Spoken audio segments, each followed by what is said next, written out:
how much will gonna be spending in Costco?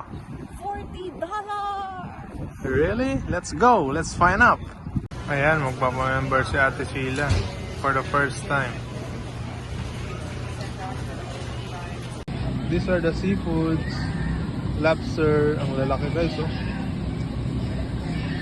Masarap nito pero ang sarap din ng presyo.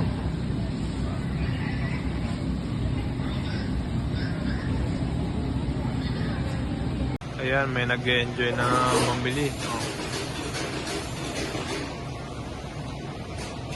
Tingin-tingin siya ng mga pastries.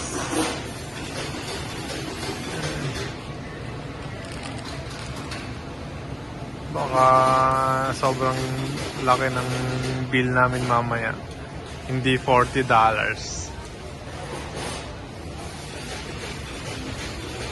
Tingnan niya naman siya, oh. Seryoso. Seryosong bumibili. Oh, sige, pili. Hindi makapili, bibili na lahat.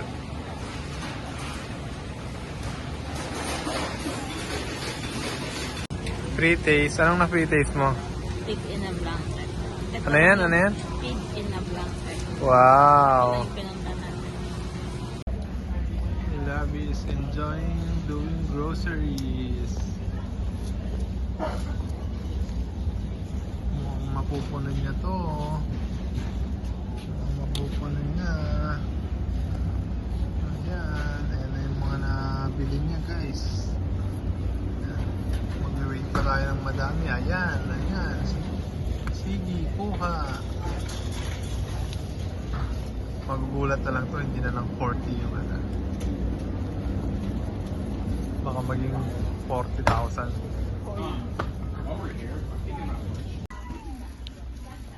Ayan, ito naghahanap na ng snacks to. Snack girl na to. Dati ano, mga pang-ulam lang. Ngayon, nag-aaya na siya sa ano, snack section.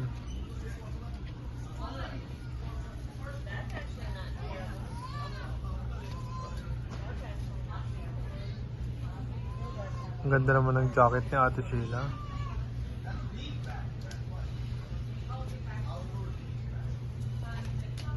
Hala, sige, nag-enjoy ang lobby.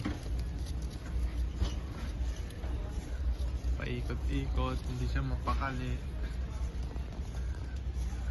Hindi ko alam kung ano pang bibilhin niya. Mukhang i-grocery niya yung...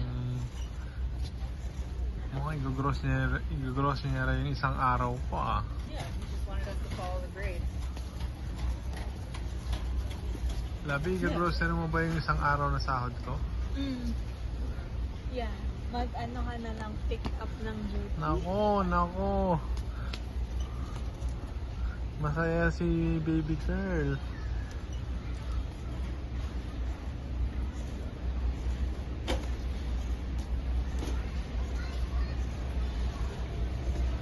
Pero medyo malungkot siya kasi konti lang yung pre-taste dito ngayon.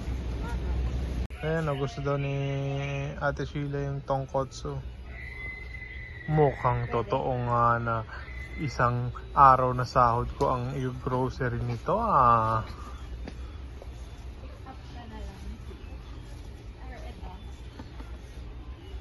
Ikaw na bahala. 9 o 9. Mukhang may plano to ah. Or ito, Indomie.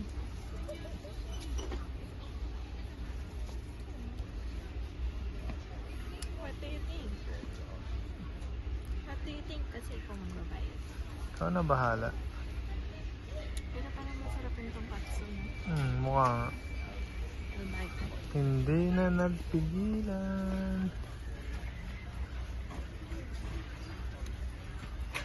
Yan, kukunin na niya.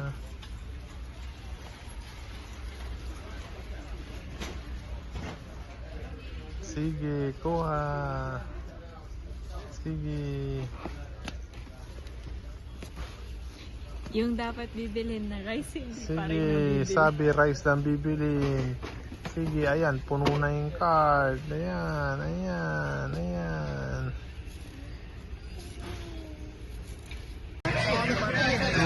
4G.